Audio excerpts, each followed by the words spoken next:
For today's episode of Children of Heroes, we headed about an hour and a half west from central London to Sutton, Scotland, where we interviewed Mr. John Polak, son of Foreign Officer Arnošt Polák. Thank you for participating in our project Children of Heroes. Your father served in the Royal Air Force during the Second World War.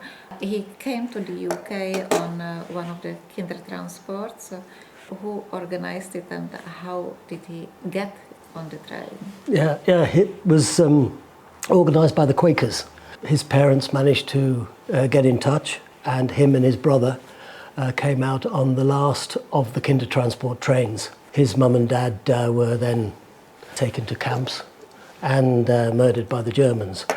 But Dad was 15 and a half with his brother, who was nearly 17. They had a slightly circuitous journey, but ended in the UK. This is my favourite, of course. This is the oldest passport that he has, and it's the passport that he used to come to the UK. Good for single journey, 12th of July 1939.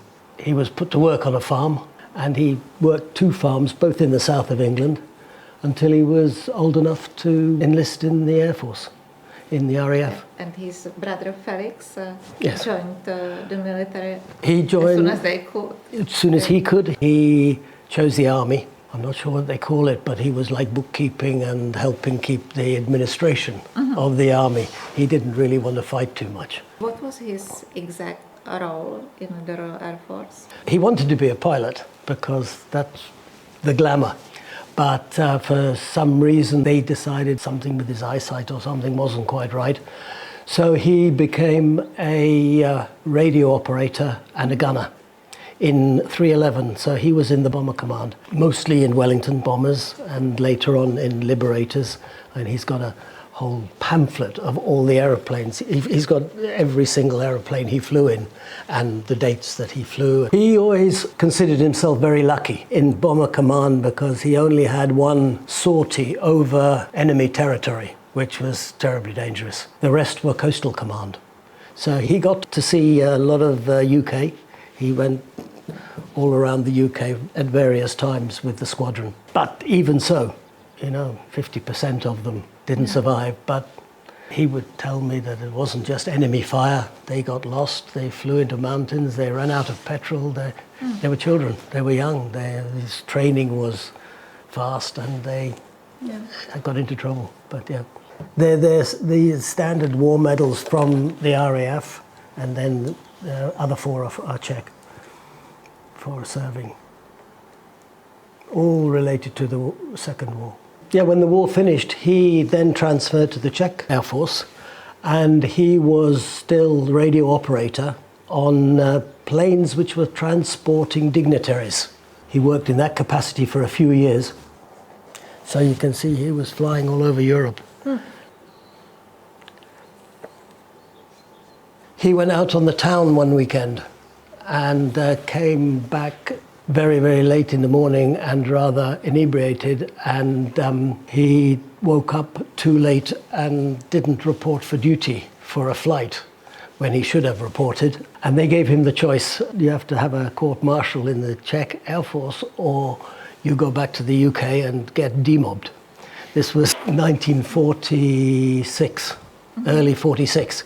So he chose to come back to the UK.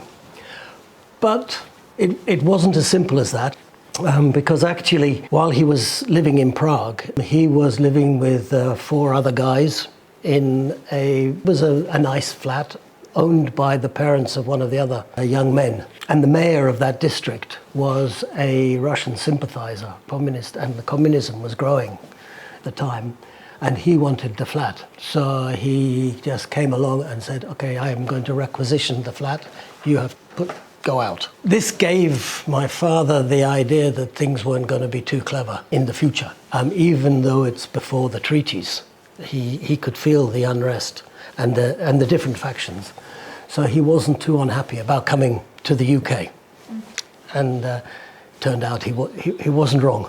So yeah, he came back, he demobbed, he got a little money from that. He rented a flat in London and bought a typewriter. He started trading. He just started calling people who needs what, where, and in December 1946 he created the company, International Marketers London Limited.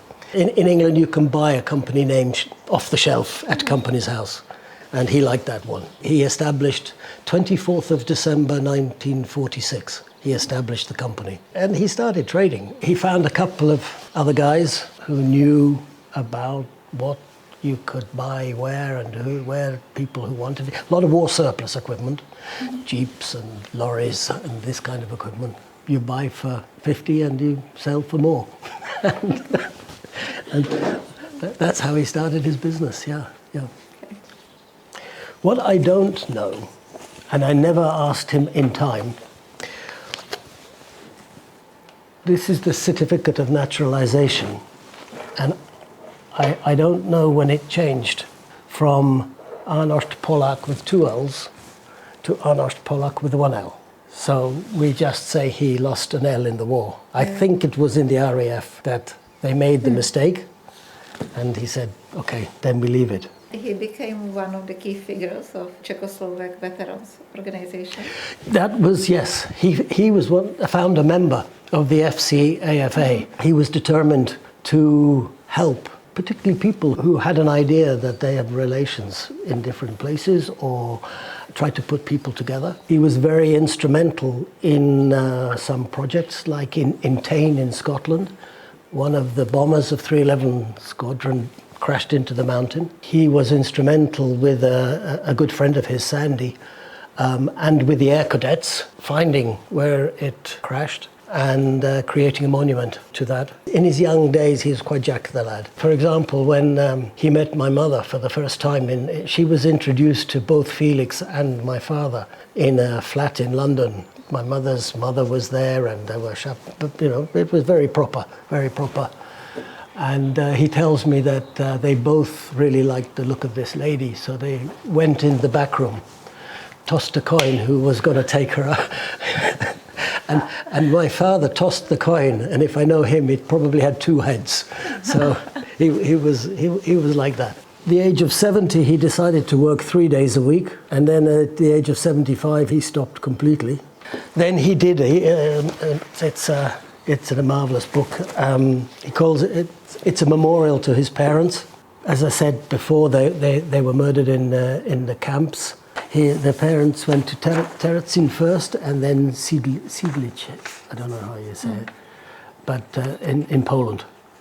And this is where in the back are the letters from the parents. I've got a box again, this big, with the original manuscript, the original photographs.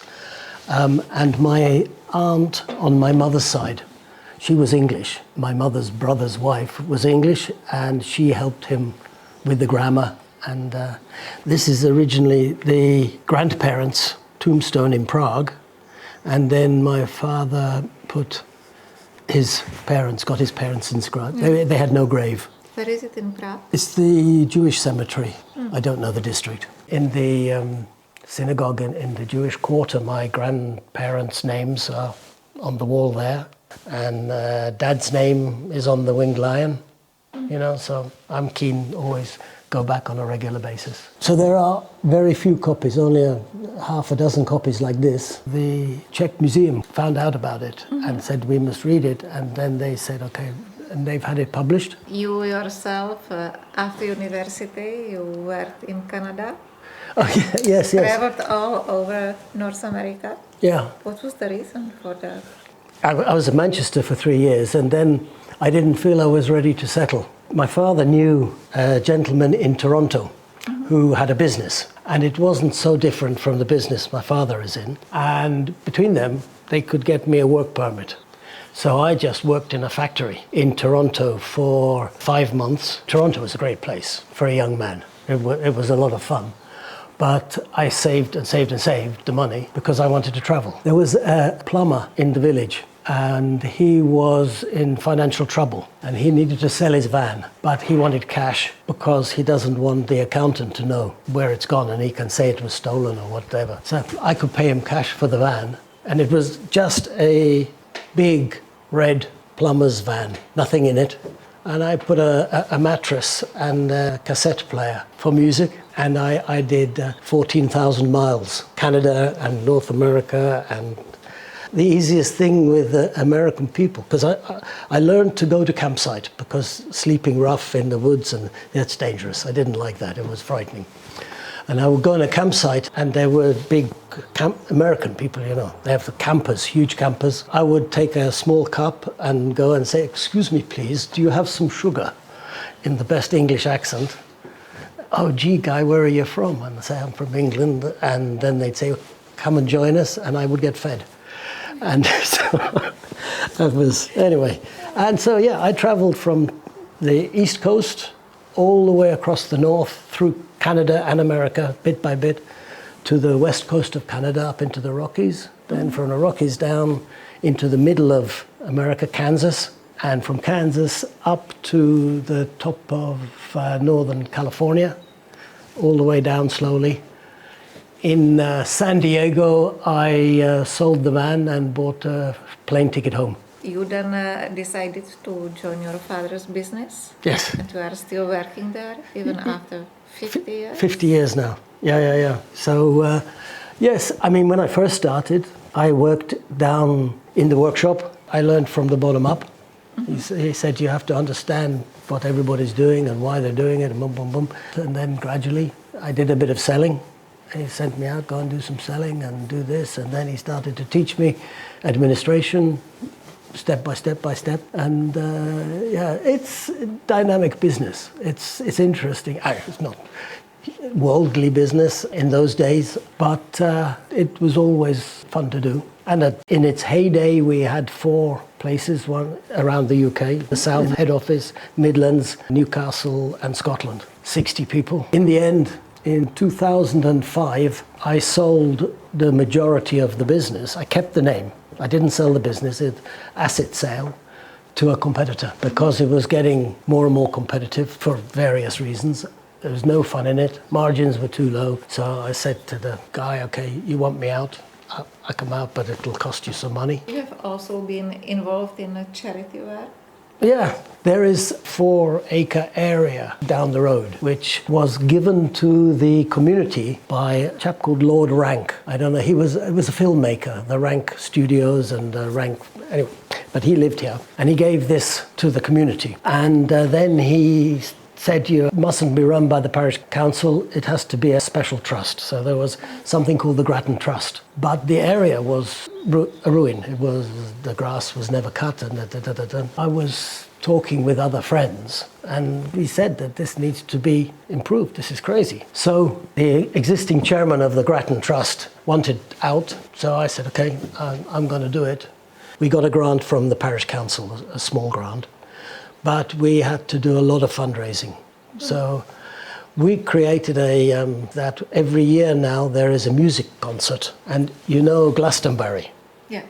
We have it the same weekend as Glastonbury, but because it's on the Grattan, we can call it Grattanbury. But within about 7 years, the team and myself, we got a tennis court, we got 2 football pitches, we put a pavilion, a children's play area, adult fitness. It goes down by the river, so we've repaired the riverbank and made it a picnic area.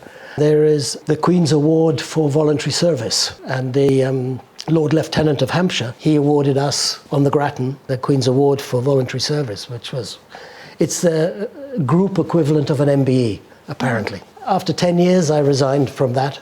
Could you tell us more about your role in veteran organization? Officially, I'm treasurer, but my main project really is to erect a Czechoslovak memorial in the National Memorial Arboretum in Staffordshire. I've been really doing all the work behind the scenes for the memorial. How do you think your Czech background has affected your life? Oh, it's been wonderful, really. Mostly my mother's cooking was... What's your favorite dish? What's my favorite dish? That's not easy. She did boiled beef with dill sauce. Of course, schnitzel. Okay, thank you. And she was wonderful with the knedlík. She was really good with the knedlík. I've made them 2 times. They weren't too bad, but not like Mum.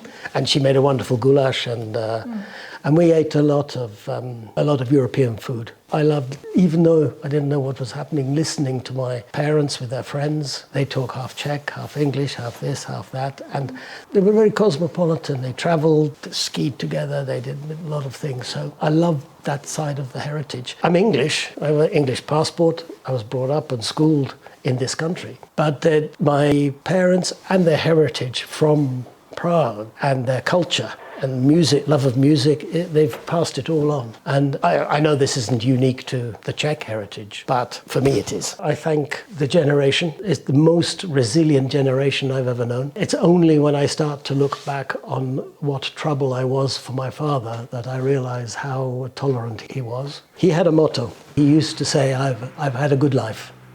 A bit of a difficult start, but I've had a really good life. He was an incredible optimist. And that's lovely, you know. If nothing else, he's passed on to me his optimism. We're glass half full people, so have to be. It's just great.